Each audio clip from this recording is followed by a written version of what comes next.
Okay, first line is each organism of a species has assumed in evolutionary history a specific setup of internal environment. इस line से हम almost 3 to 4 MCQs दे सकते हैं. पहला MCQ किस तरह बनेगा कि dash has assumed in evolutionary history a specific setup of internal environment.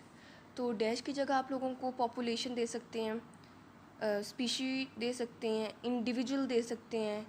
इस तरह दे सकते हैं कि species of a population, individual of a species. तो इस तरह काफ़ी रिलेटेड ऑप्शन दे सकते हैं. तो राइट ऑप्शन जो होगा वो each organism of a species होगा. नेक्स्ट MCQ किस तरह दे सकते हैं इस लाइन में से, वो इस तरह की each organism of a species has assumed in evolutionary history. अब जो एवोल्यूशनरी है इसको वो किस काफ़ी सारे वर्ड से रिप्लेस कर सकते हैं, जैसे बायोलॉजिकल है और हिस्टोरिकल है, जेनेटिक है, लाइक डिफरेंट ऑप्शंस हैं. तो राइट ऑप्शन है एवोल्यूशनरी हिस्ट्री. अब थर्ड MCQ कैसे देंगे, each organism of a species has assumed in evolutionary history a dash setup. इस डैश की जगह वो आप लोगों को दे सकते हैं general, specific, both general and specific या नन ऑफ दीज. तो राइट ऑप्शन जो होगा अ स्पेसिफिक सेटअप.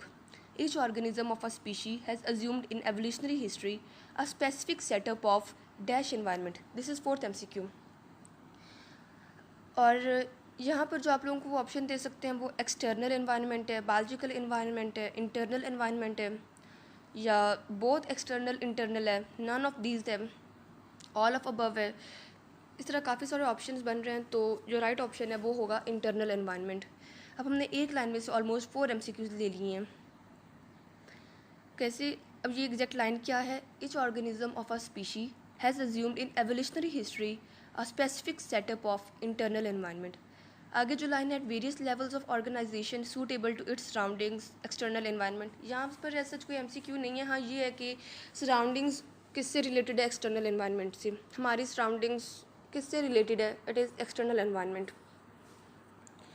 अब आगे जो नेक्स्ट MCQ बन रहा है वो ये कि dash environment and its components fluctuate continuously. अब डैश की जगह वो इंटरनल दे सकते हैं, एक्सटर्नल दे सकते हैं, और 2-3 ऑप्शन दे सकते हैं, बहुत दे सकते हैं, नन. तो जो राइट ऑप्शन है वो external environment and its components fluctuate discontinuously या कंटिन्यूसली. तो राइट ऑप्शन है कंटिन्यूसली. ये जितनी भी लाइन्स अंडरलाइंड हैं ये सारी यहाँ से MCQ निकल सकते हैं. सारी लाइन बहुत इंपॉर्टेंट है और यहाँ से MCQs आएंगे. ओके, नेक्स्ट MCQ किस तरह बन सकते हैं, however the organism resists and manages this changes by making adjustments to its own internal to keep its own internal fluctuations within a narrow range, thus protecting the internal environment from the harms of external fluctuations. यहाँ पर कैसे आ सकता है, organisms dash this changes, doesn't resist these changes, doesn't manage these changes, only resist these changes, या manage these changes, या both resist and manage these changes. तो right option है organism resist and manages these changes. मतलब दोनों option हैं. by what it does this, by making adjustments. यहाँ पर आ सकता है it resists and manages these changes by dash. फिर आगे ऑप्शन आ सकते हैं काफ़ी सारे. तो राइट ऑप्शन जो होगा वो होगा मेकिंग एडजस्टमेंट्स. इन व्हाट, या फिर किस चीज़ के लिए, to keep its own internal fluctuations within a narrow range. कैसे आ सकता है ये MCQ, organisms resist and manages the fluctuations by making adjustments to keep its own dash within a narrow range. Dash की जगह internal fluctuations आ जाएगा, external fluctuations आ जाएगा, cellular fluctuation आ जाएगा, ए सेलुलर फ्लक्चुएशंस या मेटाबॉलिक फ्लक्चुएशंस. काफ़ी सारे option हैं. तो जो राइट ऑप्शन है वो है organism resist and manages this changes by making adjustments to keep its own internal fluctuations within a narrow range, thus protecting dash from the harms of dash. It protects the internal environment from the harms of external fluctuations. Okay, the next MCQ वो सिर्फ ना MCQ है बल्कि definition भी है जो कि board के एग्ज़ाम्स और MD के दोनों के लिहाज से बहुत इंपॉर्टेंट है. ये डेफिनेशन क्या है, the protection of internal environment from the harms of fluctuations in the external environment is termed as homeostasis. ये डेफिनेशन काफ़ी इंपॉर्टेंट है, आप लोग इसे जहन में रखें. इस पेज पर जितने पॉसिबल MCQs थे वो सब तकरीबन आप लोगों को पता चल गए हैं. अगर आप लोग इसी तरह अपनी तैयारी करेंगे तो आई गारंटी कि आप लोगों का बायो में कोई MCQ रॉन्ग नहीं होगा. Okay, The next line is the homeostasis keeps the internal fluctuations in a narrow range with various control systems compared to wider external fluctuations. यहाँ पर MCQ 2-3 बन सकते हैं इस तरह के. The dash keeps the internal fluctuations within a narrow range with various control systems. What keeps the internal fluctuations within a narrow range? Option आ सकते हैं काफ़ी सारे, जिसमें से जो राइट ऑप्शन है वो है. अब इस लाइन में से हमने कैसे MCQs निकाले हैं. Dash of internal environment that are affected by fluctuations in external environment are dash. तो डैश में आ सकता है मोस्ट ससेप्टेबल कंपोनेंट्स, और जो कंपोनेंट्स हैं मतलब नेक्स्ट जो ब्लैंक थी उसमें वाटर सॉल्यूट्स एंड टेम्परेचर. ये 2 MCQ हो गए. और तीसरा इस तरह बन सकता है most susceptible components of dash environment that are affected by fluctuations in dash environment. Susceptible components किसके हैं? Internal environment. That are affected by fluctuations कौन से एनवायरनमेंट है? Fluctuations in external environment. और वो कंपोनेंट्स हैं कौन से? Water solutes and temperature. अब वाटर सॉल्यूट्स एंड टेम्परेचर की जगह आ सकता है मिनरल्स, वाइटामिन्स, हार्मोन्स, सॉल्ट्स. इस तरह 2-3 करके ऑप्शन आ सकते हैं. तो राइट ऑप्शन जो होगा वो होगा वाटर सॉल्यूट्स एंड टेम्परेचर.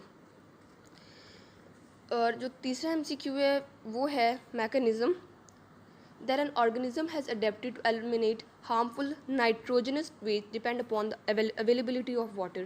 अब यहाँ पर MCQ जो बन सकता है mechanism an organism has adapted to eliminate harmful dash depends upon the availability of water. तो कौन से वेस्ट होंगे? ऑप्शन आ सकता है ammonia waste, nitrogenous waste, sodium waste, calcium waste या फिर मैग्नीशियम वेस्ट. इस तरह काफ़ी सारे ऑप्शन आ सकते हैं. तो जो राइट ऑप्शन है वो है नाइट्रोजनस वेस्ट. फिर आगे नेक्स्ट MCQ किस तरह बन सकता है? An organism has adapted mechanism an organism has adapted to eliminate harmful nitrogenous wastes depend upon the availability of dash. It depend upon the availability of nitrogenous wastes. It depend upon the availability of nitrogen. It depend upon the availability of energy. It depend upon the availability of solutes. या फिर it depends upon the availability of water. तो जो right option है वो है it depends upon the availability of water. अब जो next line है वो है कि अब ये जो 3-4 आगे हैं ये डेफिनेशंस हैं, डेफिनेटली बहुत इंपॉर्टेंट है FSC और MD-CAT दोनों के लिहाज से. कभी कभी MD-CAT में वो सीधी सीधी डेफिनेशंस पूछ लेते हैं. इन डेफिनेशन भी MCQs बन सकते हैं. ये है कि the mechanism of regulation generally between organism and it's environment. अब ऑर्गेनिज्म और एनवायरनमेंट इन दोनों वर्ड्स को किसी और वर्ड से रिप्लेस कर सकती हैं, या जैसे कि स्पीशी एंड इट्स एनवायरनमेंट, या पॉपुलेशन एंड इट्स एनवायरनमेंट, या फिर between organism and it's environment. It is organism and it's environment of solute and the gain and loss of water. The mechanism of regulation generally between organism and its environment of solute and the gain and loss of water. अब यहाँ पर ये कैसे replace कर सकते हैं? of salt and the gain of water. Next option है of salt and the loss of water, या फिर of solute and the gain of water, या solute and the gain and loss of water. तो जो option है right option वो होगा solute and the gain and loss of water. It is called osmoregulation. Again the next MCQ is also a definition. It says that the mechanism which eliminates nitrogenous waste is referred as dash is excretion, या फिर the mechanism which eliminates dash is referred as excretion. तो dash की जगह आ जाएगा nitrogenous waste. अब next MCQ जो है वो थर्मोरेगुलेशन की डेफिनेशन है, and it says maintenance of internal temperature within a tolerable range is designated as thermoregulation. MCQ कैसे बन सकता है? Maintenance of dash temperature, maintenance of internal temperature, external temperature, body temperature, या none. तो option जो right है वो है maintenance of internal temperature. Next MCQ ये कैसे बन सकता है? Maintenance of internal temperature within a dash range, with in a narrow range, with in a wider range, with in A tolerable range. तो जो राइट ऑप्शन है ये student अक्सर यहाँ पर नैरो कर देंगे या फिर इस तरह. तो जो राइट ऑप्शन है वो टॉलरेबल रेंज है. Maintenance of internal temperature, not body temperature. Maintenance of internal temperature within a tolerable range, not a narrow range, is designated as thermoregulation. इस तरह जितनी भी रेड लाइन्स हैं या जो लाइन अंडरलाइंड है वो सारी यहाँ से MCQs ये बना रही हैं. Okay, the next line is the homeostasis keeps the okay इस पेज पर ज़्यादा MCQs तो नहीं है, लेकिन खैर जो भी हैं वो इम्पॉर्टेंट हैं। यहाँ पर जो पहला MCQ है वो ज़्यादा इम्पॉर्टेंट नहीं है, क्या पता आ जाए, लेकिन इसमें बस उन्होंने ये बताया है कि internal environment of an organism also at cell level keep fluctuating in narrow range in intracellular within cell membrane. मतलब इंटरनल एनवायरनमेंट पर जो फ्लक्चुएशंस हो रही हैं at the cell level, it is occurring within cell membrane. और next MCQ जो है, in addition to solute and water various dash are also kept in required range. तो यहाँ पर मुख्तलिफ ऑप्शन आ सकते हैं, तो जो राइट ऑप्शन है वो मेटाबोलाइट्स हार्मोन्स, जिस ऑप्शन में ये दो वर्ड होंगे वो इम्पॉर्टेंट होगा और वही राइट ऑप्शन होगा, they are kept in a required range. अब ये जो लाइन है, homeostasis doesn't mean to keep a fixed internal environment as changes maintained within a specific range are necessary for normal body functions. ये important line है। यहाँ से MCQ कैसे आ सकता है, homeostasis dash mean to keep a fixed internal environment. यहाँ पर डजेंट मीन आ सकता है, डज मीन आ सकता है, बोथ आ सकता है, नन आ सकता है, समटाइम्स जा सकता है, इस तरह काफ़ी सारे आ सकते हैं। तो जो राइट ऑप्शन है, homeostasis doesn't mean to keep a dash internal environment. तो डैश की जगह आ सकता है फिक्स्ड, वेरिएबल, स्पेसिफिक या कोई और ऑप्शन आ सकता है। तो यहाँ पर जो राइट ऑप्शन होगा वो होगा homeostasis doesn't mean to keep a fixed internal environment. Third MCQ कैसे इस लाइन से बनेगा, homeostasis doesn't mean to keep a fixed dash environment. तो डैश की जगह कोई आ सकता है, एक्सटर्नल आ सकता है, इंटरनल आ सकता है, कुछ और आ सकता है। तो राइट ऑप्शन जो होगा इंटरनल एनवायरनमेंट होगा। फिर आगे जो MCQ बन सकते हैं वो इस तरह की, homeostasis doesn't mean to keep a fixed internal environment as changes maintained within a specific range. ये MCQ कैसे आ सकते हैं, जनरल रेंज आ सकता है, स्पेसिफिक रेंज आ सकता है, टॉलरेबल रेंज आ सकता है, नैरो रेंज आ सकता है, वाइडर रेंज। तो जो राइट ऑप्शन होगा वो होगा specific range. Are necessary for dash body functions, are necessary for specific body functions, homeostatic body functions या कुछ आ सकता है। तो जो राइट ऑप्शन होगा वो होगा specific range are necessary for normal body functions. तो ये लाइन काफ़ी इंपॉर्टेंट है, यहाँ पर 3 से 4 MCQs प्रेजेंट है। Homeostasis doesn't mean to keep a fixed internal environment as changes maintained within a specific range are necessary for normal body functions. और फिर आगे ज़्यादा ये MCQ तो नहीं है, बस ये दो बातें जहन में रखने वाली हैं, वो ये कि एक्सटर्नल एनवायरनमेंट में जो फ्लक्चुएशंस हो रही हैं दे आर अकरिंग ट्रेमेंडसली। मतलब एक्सटर्नल एनवायरनमेंट में जो चेंजेस हो रही हैं दे आर अकरिंग ट्रेमेंडसली, जबकि इंटरनल एनवायरनमेंट में जो चेंजेस होंगी वो होंगी with in a narrow range. इस पेज से ऑलमोस्ट यही MCQs हैं। अगर आप लोग ये वीडियोस देख लेंगे तो मुझे नहीं लगता कि आप लोगों को दोबारा बायो याद करने की ज़रूरत पड़ेगी। अगर आप लोग ये वीडियो देख रहे हैं और साथ में लाजमी बायो की बुक रखें ताकि आप लोगों को पता चलता रहे, आप साथ साथ अंडरलाइन करते जाएं। तो जब नेक्स्ट टाइम आप लोगों ने एक दफ़ा तैयारी कर ली, तो जब नेक्स्ट टाइम होगा तो आप लोगों को दोबारा सारा पढ़ने की ज़रूरत नहीं पड़ेगी, बल्कि जो सिर्फ अंडरलाइन हैं सिर्फ आप लोग वही पढ़ लें तो यह आप लोगों के लिए काफ़ी होगा। इनफैक्ट आप लोगों की पूरी बायोलॉजी की तैयारी हो जाएगी। अब इस पेज पर जो MCQs हैं वो ये कि इंटरनल एनवायरनमेंट में जो चेंजेस हो रही हैं, इंटरनल एनवायरनमेंट में vary in response to abundant supply and dry conditions but in a narrow range. Again वही इंपॉर्टेंट बात कि एक्सटर्नल एनवायरनमेंट में जो चेंजेस हैं वो काफ़ी वाइडर रेंज में है, जबकि जो इंटरनल एनवायरनमेंट में चेंजेस हैं it is occurring in a narrow range. अब नेक्स्ट MCQ जो बन रहा है वो ये कि the dash would not let the body flooded with water in abundant supply and also not to dehydrate in dry conditions. तो डैश की जगह क्या आ सकता है, बायोलॉजिकल सिस्टम आ सकता है, होम्योस्टेटिक सिस्टम आ सकता है, होम्योस्टेसिस आ सकता है, या फिर कंट्रोल सिस्टम। तो जो मुझे लगता है कि मैक्सिमम जो है वो होम्योस्टेसिस को मार्क कर देंगे, जो कि रॉन्ग होगा। Right option is the control system. The control system would not let the body flooded with water in dash supply. इस डैश सप्लाई की जगह आ सकता है एंड ड्राई कंडीशंस या इन स्मॉल सप्लाई। तो यहाँ पर जो राइट ऑप्शन होगा वो होगा अबंडेंट सप्लाई।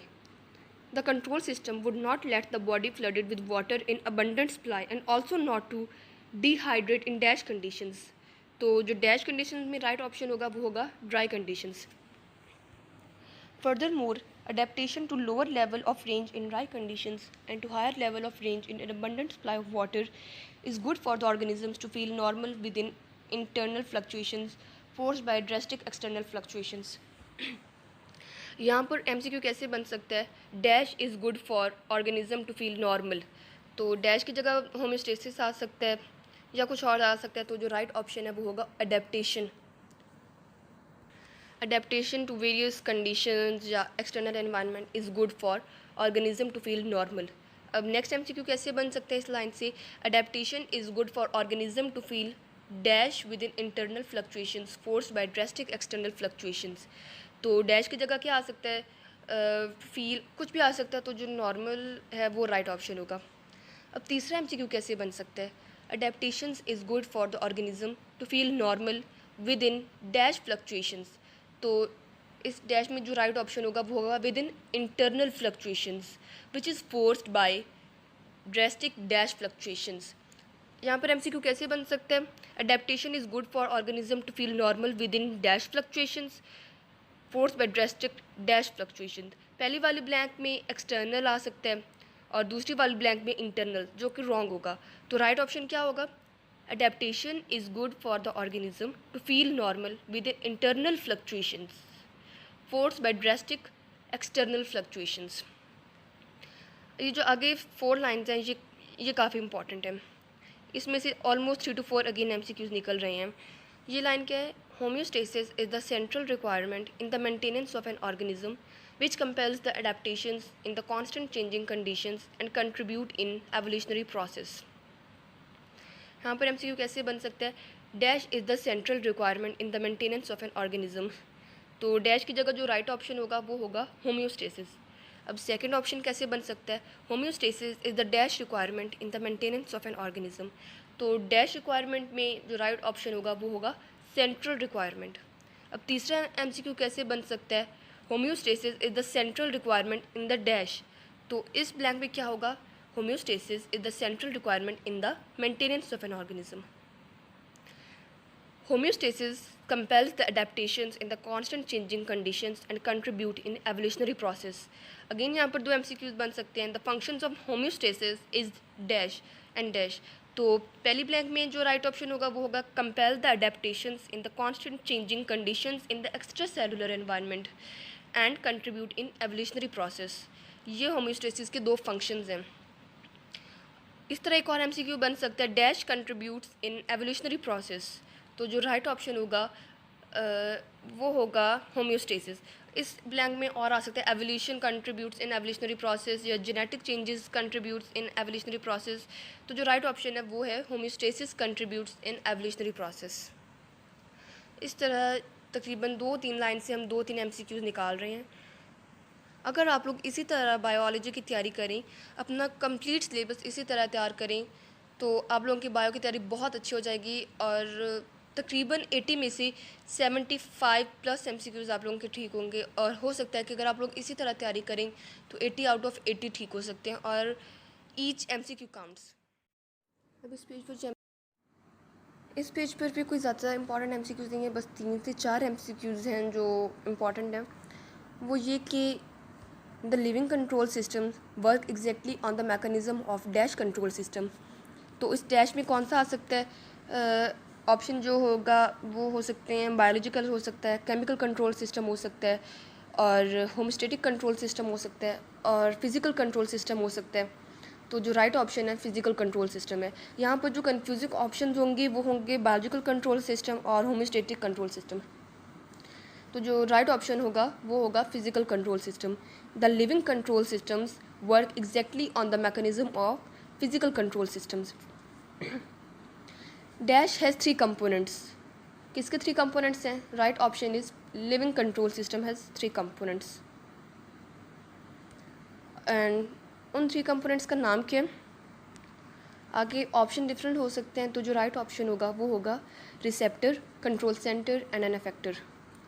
यहाँ पर 2 MCQ किस तरह बन गए, the living control system works exactly on the mechanism of dash control system. तो जो डैश में राइट ऑप्शन है this is physical control system. It has 3 components. इस तरह MCQ आ सकता है, इट हैज़ डैश कंपोनेंट्स। तो इट हैज़ 3 कंपोनेंट्स या 3 कंपोनेंट्स के नाम जो हैं वो ऑप्शन में आ सकते हैं। तो राइट ऑप्शन जो होगा वो होगा receptor, control centre and an effector. In a physical control system sensor क्या है, व्हाट इज़ सेंसर, MCQ इस तरह बन सकता है, in a physical control system sensor is, तो आगे मुख्तलिफ ऑप्शन आ सकते हैं, sensor is receptor, sensor is affector, sensor is an affector, या sensor as a control system, या सेंसर इज़ अ थर्मोमीटर। तो जो राइट ऑप्शन होगा वो होगा सेंसर इज़ अ थर्मोमीटर। या इस तरह MCQ आ सकता है, in dash system sensor is a thermometer, in which system, and biological system, physical system, control system, homeostatic system. तो जो राइट ऑप्शन है, in physical control system sensor is a thermometer that monitors temperature change from a set point and signals to control center to take action by switching on heater or cooling units in response to drop or rise in the temperature। कैसे MCQ आ सकता है कि control system switch on heater units in response to dash in the temperature, in response to drop in the temperature, या फिर इस तरह आ सकता है it switches on cooling units in response to dash in the temperature compared to set point। तो जो right option होगा, it switches on cooling units in response to rise in the temperature compared to set point। आगे जो important MCQ है वो ये कि temperature regulated animals कौन से हैं, वो है एंडोथर्मिक। कैसे MCQ आ सकता है, endothermic animals are temperature regulated animals, या फिर temperature regulated animals are exothermic, endothermic, both, none. तो राइट ऑप्शन होगा endothermic, temperature regulated animals are endothermic. आगे आ सकते हैं, in living system sensor is receptor. अब ये दो बातें आप लोगों ने याद रखनी है कि फिजिकल कंट्रोल सिस्टम में सेंसर इज़ थर्मामीटर, जबकि in the living system sensor is a receptor which detect temperature change of increase and signal to control centre for action of cooling systems and the vice versa. अब next MCQ किस तरह होगा, detection of change and signalling for affectors response to control system is a feedback mechanism. अब ये exact definition आप लोगों को दे सकते हैं, इसमें ऐसा कोई कंफ्यूजिंग MCQ नहीं है। ये आप लोगों को जो डेफिनेशन है ये MDCAT और FSC दोनों में आ सकती है। अब जो दूसरा MCQ बन सकता है वो इस तरह के, in these processes there is an inverse effect response to the change in external environment as there is generally cooling effect response to warmth sensing in external environment, thus are termed as negative feedback। किस तरह MCQ आ सकता है, inverse effect response is related to dash feedback, dash की जगह आ सकता है negative, positive, both, none. तो जो राइट ऑप्शन होगा वो होगा नेगेटिव फीडबैक। और अगर आप लोगों को इस तरह सिनेरियो दे सकते हैं, cooling effect response to warmth is dash, तो it is a negative feedback. अब इस तरह आप लोगों का जो MDCAT में होम्योस्टेसिस वाले चैप्टर में से 3 टॉपिक्स हैं, होम्योस्टेसिस और human urinary system and thermo regulation in mammals. तो जो फर्स्ट टॉपिक है आप लोगों का होम्योस्टेसिस, इट इज़ फिनिश्ड। और इसमें से जितने पॉसिबल MCQs थे तकरीबन मैंने सब अंडरलाइन कर दिए, सब मार्क कर दिए और आप लोगों को विद एन एग्जाम्पल समझा दिए हैं। अब जो नेक्स्ट टॉपिक है, this is excretion in human. ये काफ़ी इंपॉर्टेंट टॉपिक, काफ़ी इंपॉर्टेंट, और यहाँ से बहुत ज़्यादा MCQs आती हैं। तो यहाँ से जो पहला MCQ बन रहा है वो ये कि the basic functional structure in the kidneys is nephron. So nephron is the functional unit in the kidney. और इस तरह MCQ आ सकता है कि nephron are closely associated with the dense network of capillaries. और इसमें से इस तरह एक और MCQ आ सकता है जो कि मैंने मार्क नहीं किया, वो इस तरह के, kidneys contain numerous tubules which are arranged. Option में आ सकता है segmentally, not arrange segmentally, sometimes, both, none. इस तरह 3-4 ऑप्शन और आ सकते हैं। तो जो राइट ऑप्शन है, kidneys contain numerous tubules not arranged segmentally. अब नेक्स्ट MCQ जो है वो ये कि the considering the chemical basis of life and it's sustainability on metabolic pathways, the generation of waste is primarily done at metabolic level and these are called metabolic waste। तो यहाँ पर MCQ कैसे आ सकता है, the generation of waste done at metabolic level are called dash waste। तो यहाँ पर जो आंसर राइट होगा वो होगा metabolic waste। the generation of waste done at metabolic level are metabolic waste and it is due to chemical basis of life and sustainability on metabolic path। बाकी जो insects वाला पैराग्राफ है इसमें ऐसा कोई इंपॉर्टेंट MCQ नहीं है और ना ये आप लोगों के सिलेबस में इंक्लूड है। हाँ, ये इंपॉर्टेंट लाइन है कि इंसेक्ट्स, आगे ये जो 3-4 लाइन थे ये इंपॉर्टेंट है, ये आप लोगों ने जहन में रखनी है। वो क्या कि urea is produce from the metabolism of amino acids, creatinine is produce from muscle creatine, uric acid from nucleic acids and bilirubin is the end product of haemoglobin ये आप लोगों ने जहन में रखना और इसे आप लोग याद रखें। ये एमसीक्यू यहाँ से आ सकता है कि urea is produce from the dash, या फिर creatinine is produce from dash, या इस तरह आ सकता है कि urea is produce from creatinine, amino acid, nucleic acid, none. तो जो राइट ऑप्शन होगा वो होगा अमाइनो एसिड्स। और एक एमसीक्यू इस तरह बन सकता है कि bilirubin is the end product of dash, so it is the end product of haemoglobin. इस तरह ये हर एक जो है, जैसे कि यूरिया है, यूरिक एसिड है, क्रेटिनिन है, बाइलिरुबिन है, इन चारों से रिलेटेड कोई ना कोई एमसीक्यू यहाँ से वो बना सकती हैं। तो इसलिए आप लोग ये जो 3-4 लाइनें से अच्छी तरह ज़हन में बिठा लें, ये काफ़ी इंपॉर्टेंट है और यहाँ से एमसीक्यू आते रहते हैं। अब यहाँ पर इस पेज पर जो एमसीक्यू बन सकता है वो ये कि मेटाबॉलिक वेस्ट इंक्लूड डैश। तो वो हो सकता है toxins produced within the body and ingested into the body such as pesticides, drugs and food additives. इस तरह एमसीक्यू बन सकता है, या इस तरह बन सकता है कि pesticides, drugs and food additives are dash. तो इसका जो राइट ऑप्शन है वो है pesticide, drugs and food additives are metabolic waste. या इस तरह एमसीक्यू बन सकता है कि मेटाबॉलिक वेस्ट कॉज डैश। तो जो राइट ऑप्शन होगा वो होगा serious hazards, metabolic waste cause serious hazards. या इस तरह एमसीक्यू बन सकता है कि toxins which are produced in the body and which are ingested are included in the list of dash. तो उसमें मेटाबॉलिक वेस्ट, इस तरह काफ़ी सारे स्टेटमेंट्स चेंज करके एमसीक्यू यहाँ से बन सकते हैं, जो ये वाला पैराग्राफ है। अब आगे जो लाइन है, liver and kidney are the primary structure for eliminating waste products, ये बहुत इंपॉर्टेंट लाइन है, आप लोगों ने इसे जहन में रखना है। इस तरह एमसीक्यू यहाँ से कैसे बन सकता है कि liver and kidneys are the dash structure for eliminating waste products, primary, essential, homeostatic structure, secondary structure. तो जो राइट ऑप्शन है वो है प्राइमरी स्ट्रक्चर। या फिर इस तरह एमसीक्यू बन सकता है कि dash and dash are the primary structure for eliminating waste product, तो लीवर एंड किडनी। या फिर इस तरह एमसीक्यू बन सकता है dash are the primary structure for eliminating waste product, वो होगा liver and heart, kidney and gall bladder, या फिर लीवर या किडनी या बोथ लीवर एंड किडनी। तो जो राइट ऑप्शन होगा वो होगा लीवर एंड किडनी। ये एग्जैक्ट लाइन क्या है, liver and kidney are the primary structure for eliminating waste products. या इस तरह एमसीक्यू बन सकता है कि liver and kidney are the primary structure for dash. तो फॉर क्या है, फॉर एक्सक्रीशन हो जाएगा, फॉर एलिमिनेटिंग वेस्ट प्रोडक्ट्स हो जाएगा, for the production of metabolic waste हो जाएगा। इस तरह काफ़ी सारे एमसीक्यू आ सकते हैं। तो जो राइट ऑप्शन होगा वो होगा एलिमिनेटिंग वेस्ट प्रोडक्ट, ये बेस्ट आंसर है, और excretion is the second best answer. या कह लें कि excretion is a good answer. तो जो अगर आप लोगों के पास ये दो ऑप्शन आ जाते हैं तो जो बेस्ट ऑप्शन होना है आप लोगों ने हमेशा उसे चूज़ करना है। अगर इस तरह होता है कि आप लोगों के पास एक स्टेटमेंट है जिसके ऑलमोस्ट दो आंसर बन रहे हैं, लेकिन उनमें से एक आंसर बेस्ट और एक गुड है, और आप लोगों ने गुड आंसर को मार्क कर दिया, तो आप लोगों का वो रॉन्ग होगा, क्योंकि एमडी कैट में हमने जो ऑप्शन चूज़ करना है वो हमेशा बेस्ट होना चाहिए। अगर आप लोगों ने बेस्ट चूज़ नहीं किया, सेकंड बेस्ट चूज़ कर लिया है, गुड ऑप्शन चूज़ कर लिया है, बेटर ऑप्शन चूज़ कर लिया है, तो आप लोगों के वो रॉन्ग होंगे। हमेशा आप लोगों ने बेस्ट ऑप्शन चूज़ करना है। अब आगे जो लीवर वाला ये पैराग्राफ है, ये सारा बहुत इंपॉर्टेंट है। लीवर वाला ये जो सारा उसका टेबल, उसका ये सारा टॉपिक बहुत इंपॉर्टेंट है। यहाँ से बहुत एमसीक्यूज़ बनते हैं। पहला एमसीक्यू कैसे बनेगा, liver is the dash station of metabolism.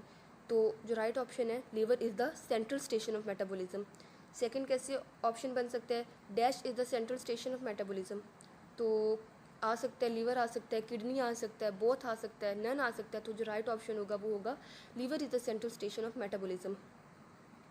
Third MCQ कैसे बन सकता है, लीवर इज़ द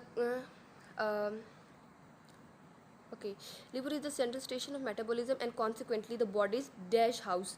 तो यहाँ पर एनर्जी हाउस आ जाएगा, या फिर न्यूट्रिशनल हाउस आ जाएगा, या फिर मेटाबॉलिक हाउस आ जाएगा, या मेटाबॉलिक क्लियरिंग हाउस आ जाएगा। तो जो राइट ऑप्शन होगा वो होगा liver is the body's central metabolic clearing house. This is the right option. अब ये एग्जैक्ट लाइन क्या है, liver is the central station of metabolism and consequently the body's central metabolic clearing house. Due to this characteristics, liver functions are pivotal to homeostasis and involve interaction with most of body organ system. कौन सी characteristic, that it is the central station of metabolism and body's central metabolic clearing house. इस characteristic की वजह से liver functions are pivotal to homeostasis and involve interaction with most of body organ system.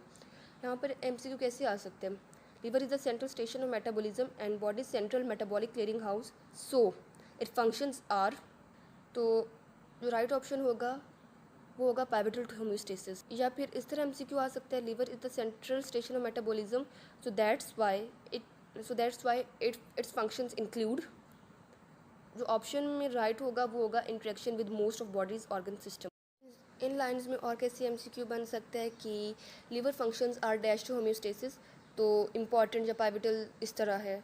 और एक और MCQ किस तरह बन सकता है, liver functions are pivotal to dash, तो जो ऑप्शन हो सकते हैं pivotal to metabolism, pivotal to body, pivotal to homeostasis, तो जो राइट ऑप्शन होगा वो होगा liver functions are pivotal to homeostasis. इस तरह हमने एटलीस्ट इन 3-4 लाइन में से 5-6 एमसीक्यूज निकाल लिए। अगर आप लोग इसी तरह पढ़ेंगे तो ये आप लोगों के लिए काफ़ी फ़ायदेमंद है। खैर, नेक्स्ट लाइन है, liver supports the dash role of kidney. MCQ कैसे आ सकता है, यहाँ पर ऑप्शंस होंगे nutritional role of kidney, metabolic role of kidney, excretory role of kidney, तो जो राइट ऑप्शन होगा वो होगा liver supports the excretory role of kidney. Liver अब जो नेक्स्ट एमसीक्यू है वो कैसे बनेगा, liver supports the excretory role of kidney by dash, तो जो राइट ऑप्शन होगा बाय डिटॉक्सिफाइंग या बाय डिटॉक्सिफिकेशन। तो आगे और कैसे इस तरह एमसीक्यू बन सकता है, वो इस तरह के liver supports the excretory role of kidney by detoxifying dash, तो उस डैश में जो राइट ऑप्शन होगा वो होगा केमिकल पॉइजन्स। अगेन कैसे एमसीक्यू बन सकता है, liver supports the excretory role of the kidney by detoxifying many chemical poisons and produce dash, तो उस ब्लैंक में राइट ऑप्शन क्या होगा, ammonia, urea and uric acids. ठीक है, अब अगेन नेक्स्ट एमसीक्यू कैसे बन सकता है, इसी लाइन में से इस तरह की liver supports the excretory role of kidney by detoxifying many poisons and produce ammonia, urea and uric acids from dash, तो उस ब्लैंक में जो राइट ऑप्शन होगा वो होगा nitrogen of amino acids. Removal of salts with water by the sweat glands and of sebum by species glands seem to be excretory in nature. अब यहाँ से हम ऑलमोस्ट 3 to 4 एमसीक्यूज अगेन निकाल रहे हैं। इस तरह के the function of sweat glands is, आगे काफ़ी सारे ऑप्शन हो सकते हैं, तो राइट ऑप्शन होगा removal of salts with water. और नेक्स्ट एमसीक्यू इस तरह बन सकता है कि function of sebaceous glands is dash, तो जो राइट ऑप्शन होगा वो होगा इज़ रिमूवल ऑफ सीबम।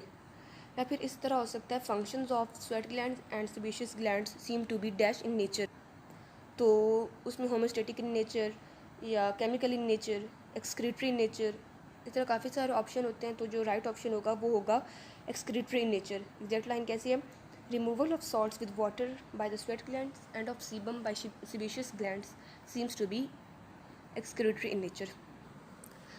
और आगे इस तरह एमसीक्यू बन सकता है, the removal of water and salts from sweat glands is for the purpose of dash, तो function of sweat glands is for the purpose of thermoregulation. या इस तरह एमसीक्यू आ सकता है, the removal of sebum on the skin is to protection against dash micro organism आ सकता है। या इस तरह एमसीक्यू आ सकता है कि function of sebaceous glands is dash, तो जो राइट ऑप्शन होगा वो होगा प्रोटेक्शन अगेंस्ट माइक्रो ऑर्गेनिज्म। और नेक्स्ट डेफिनेशन या नेक्स्ट एमसीक्यू इस तरह बन रहा है कि in context of definition of excretion skin, फिर आगे डैश, जो राइट ऑप्शन होगा is not considered as an excretory organ. ये लाइन एग्जैक्ट कैसे है कि in context of definition of excretion skin is not considered as an excretory organ. अब next MCQ जो है वो है among the various nitrogenous waste dash is the principal excretory product, तो जो राइट ऑप्शन है वो है यूरिया। ऑप्शन आपको दे सकते हैं ammonia, urea, uric acid, nitrogen, तो जो राइट ऑप्शन होगा वो होगा urea is the principal excretory product among various nitrogenous waste.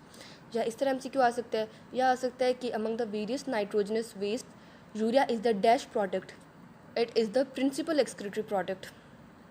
और यूरिया बन कहाँ रहा है, urea is being formed in the dash, तो किडनी, लीवर, मुख्तलिफ ऑप्शन हो सकते हैं, तो राइट ऑप्शन है लीवर। और इस तरह बन सकता है एमसीक्यू की liver form urea from dash, तो फ्रॉम यूजफुल नाइट्रोजन आ सकता है, वेस्ट नाइट्रोजन आ सकता है, अमोनिया आ सकता है, तो जो राइट ऑप्शन है liver forms urea from the waste nitrogen. अब जो नेक्स्ट MCQ है वो ये है कि the metabolic pathway which is involve in the production of urea is dash.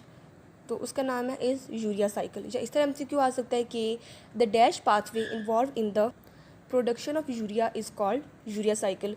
तो पाथवे कौन सा है? It is called metabolic pathway. या इस तरह MCQ आ सकता है the nature of pathway which is involve in the production of urea is. तो जो राइट ऑप्शन होगा वो होगा metabolic nature.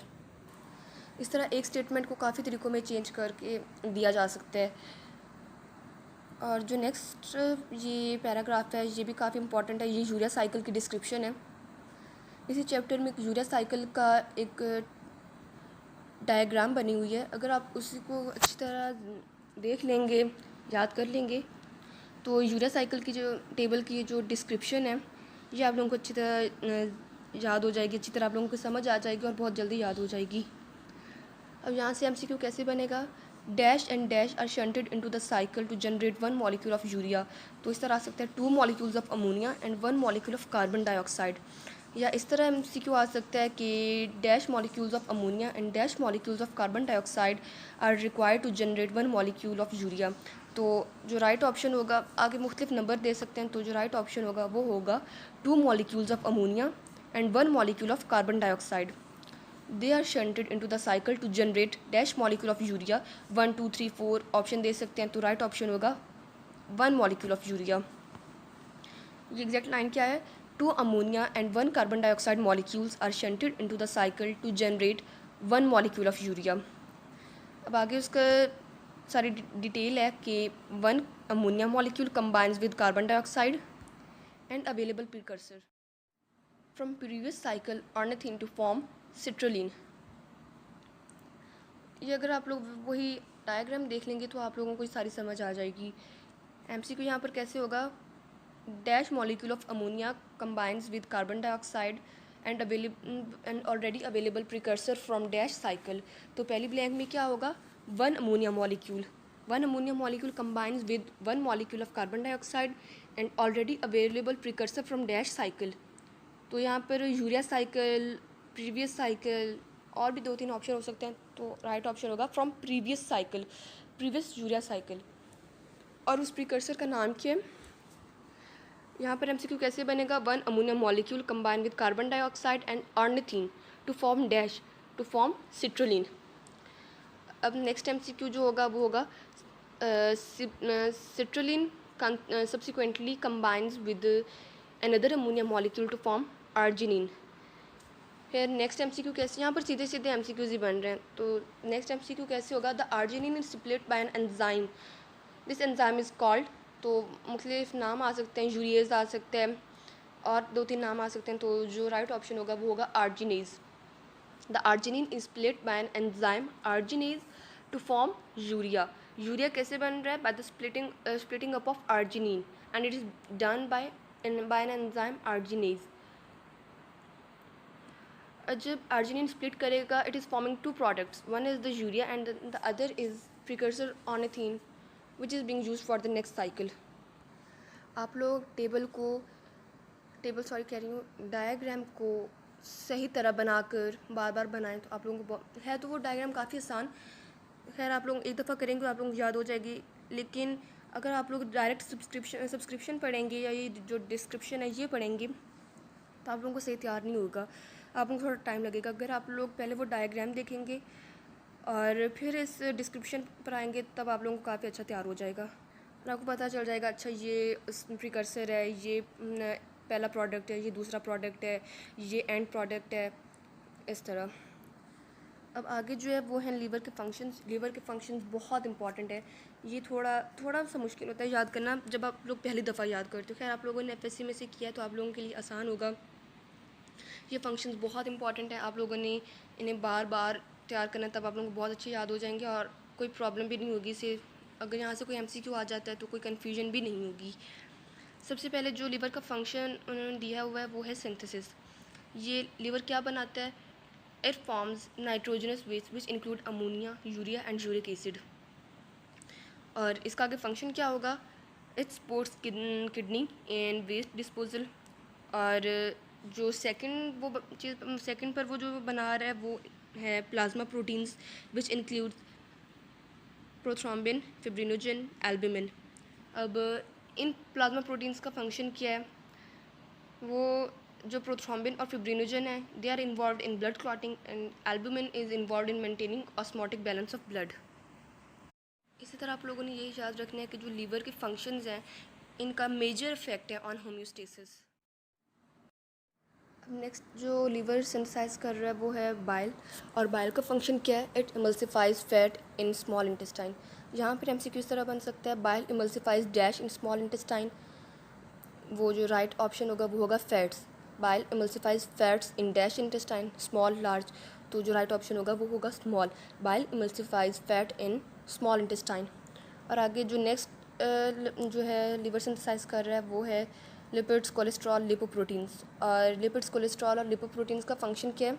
They regulate blood chemistry, store energy and help to maintain cell membranes. और आगे जो नेक्स्ट फंक्शन है liver का वो है स्टोरेज। क्या क्या स्टोर कर रहा है? एक तो आयरन है और दूसरा ग्लाइकोजन है। ग्लाइकोजन किस वजह से?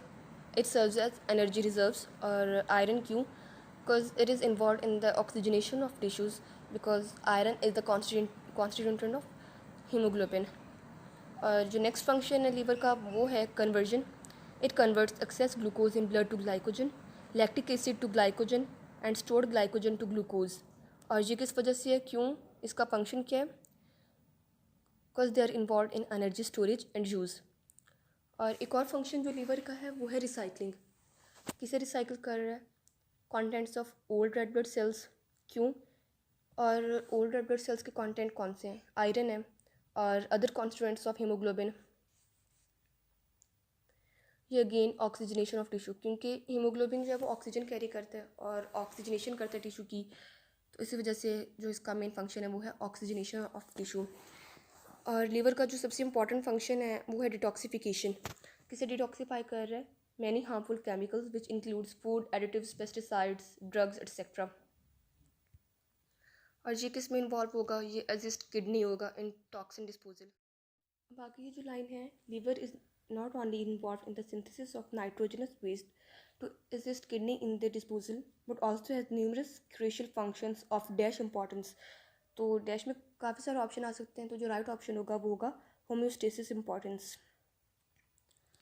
और these functions belong to synthesis, storage, conversion, recycling and detoxification categories।